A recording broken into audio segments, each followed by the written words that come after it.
Hello and welcome my partners in crime, welcome back to Murder Analysed for another true crime case unsolved. Another one part of our missing campaign running from the 1st to the 20th of January.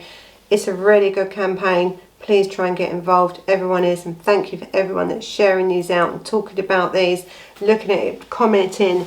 I think it's great. But today we are on case 19.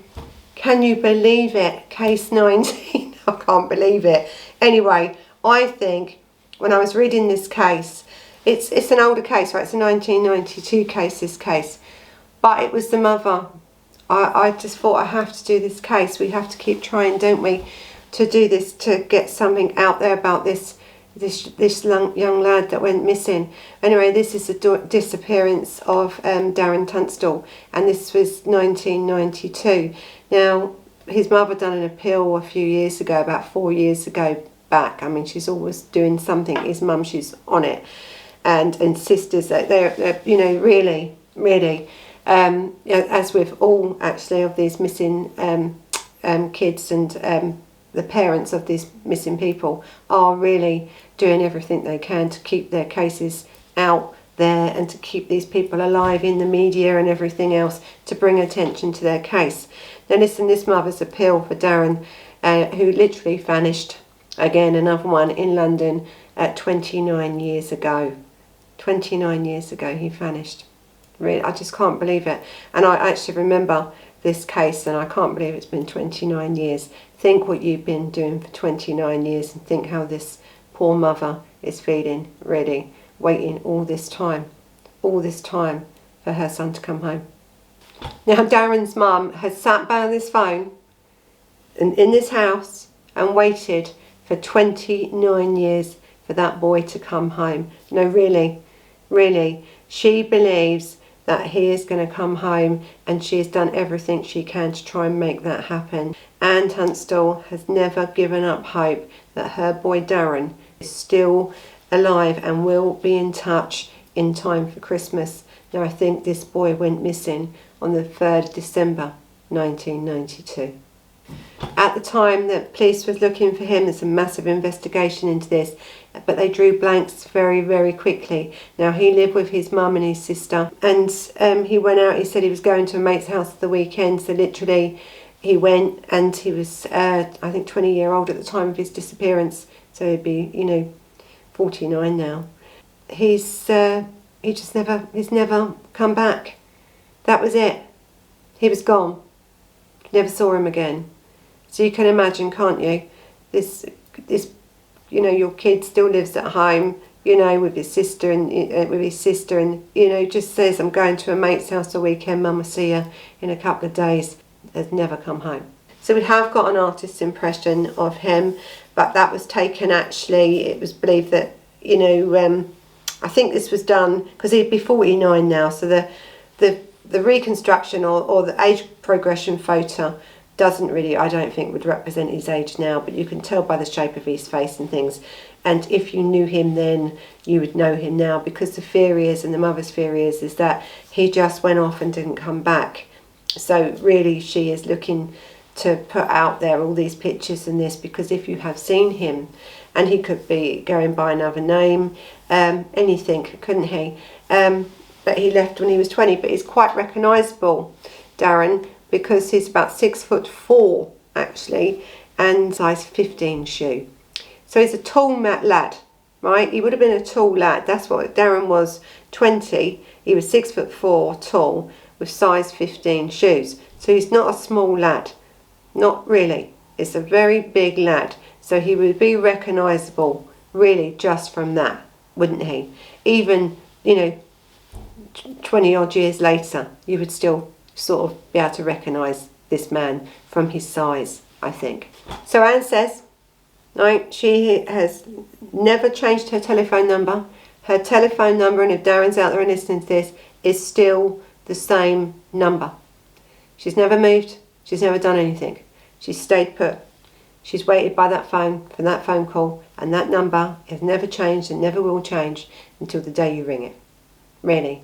So if you are out there, or anyone knows of Darren, or what happened to Darren, where he may be, where he went, anything, can you please, you know, call some of these numbers, you know, missing people, call them, let them know, because it's really, really important, I think, that we bring this boy home one way or the other.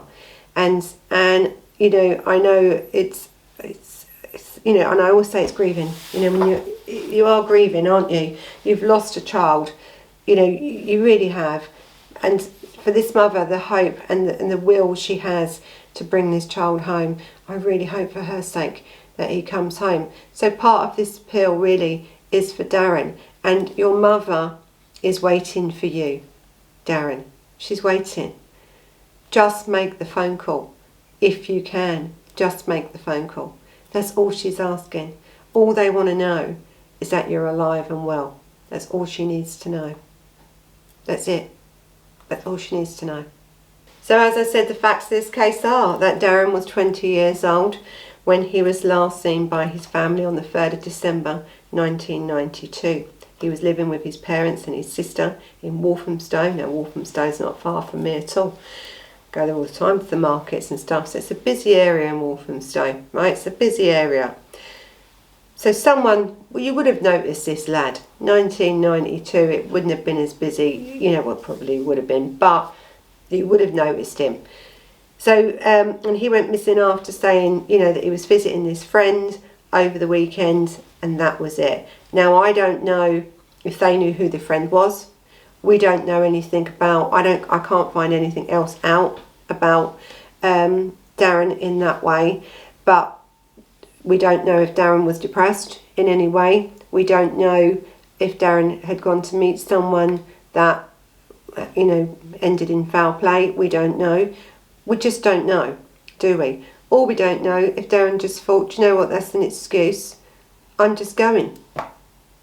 I'm just going to tell my mum I'm going to a friend's for a weekend, and I'm going. Any of these theories are possible because there's been no sightings of him since. There's been nothing. So, you know, some people can disappear for many, many years, and they have turned up. They have turned up. Whether Darren will be one of these, it's impossible to know. But what we can do is try and push this out there. So if anyone does know Darren, or is keeping secrets for Darren, or has done anything to Darren, or knows if anything happened to Darren at any point, please come forward and say what you know. It's the most important thing. This boy now is coming up to Christmas. His mother again has got to wait now another Christmas to go through the heartache of not having her son. It's very, very sad, this case, for many reasons, I think. Listen, Darren's family have never give up hope. I've said this before, these people are so positive in their belief. She says, so positive that he will come home, and they've worked tirelessly, actually, with missing peoples and all the campaigns that they do and everything, not only for our own son, but for many other children that have gone missing throughout the UK. So it's really important if all you can just pass this out, talk about this case, and if you know anything, contact missing people, because I think this woman deserves a break, really, I really do. Now, Detective Sergeant James Harrington said that we would encourage anyone who has not been in touch with the family to make contact this festive time of year. He has said, and he's assured, that they will not disclose their whereabouts or circumstances if they prefer, but to let the families know that they're safe and well. It is hoped by this e-fit that's gone out over the last few years that it would have jogged people's memory. Now, don't forget, Missing Charity does run 24 hours a day. It's got a free helpline by phone and text and email, and I'll put them all up there so you can get hold of any information you need. And this missing persons doesn't just deal with the people that's gone away. It deals with people if you feel you're going to run away or you need to run away for any reason. So this charity, this support is really, really good. So it deals with the missing, the already away, meaning the missing, the going missing, people that think they want to go away, and their families and loved ones. It's a really good charity, really is. So I keep saying, if you want to donate any of charity to do with missing people, please do donate. They do a great job. And you never know, you know, when we're going to need them, do we? Because you don't know. Because these people didn't believe, did they, that their children were just going to drop off the face of the earth and never be seen again. Now, I'm only doing 20 cases. There's hundreds. Actually, there's thousands out there. So it's a really important charity. There is so many ways that you can assist someone. You know, if you have anything, please come forward. I always say someone always knows something. And always, as is more important, loyalties change over the years, don't they? They do. People change, people grow up. What you may have done when you was 15, 16, 17, 18, 20, when you're 40s, your conscience may be getting to you a little bit. So it's time to come forward. So if you know anything about this case, or you know anything about any other case, whether the ones that we've done or the ones we haven't done, please, please, please, tell what you know. It's really important, especially at this time of year, because this woman especially, really, I just think, you know, this family really could do with a bit of a break, really. They really could. So listen, you know what to do. Thumbs up if you found this case interesting. You can subscribe, you can hit the bell button, but more importantly, you can share this case out, you can talk about this case and report things. If you know it, say it. So again, thank you for watching. Until the next time, bye bye.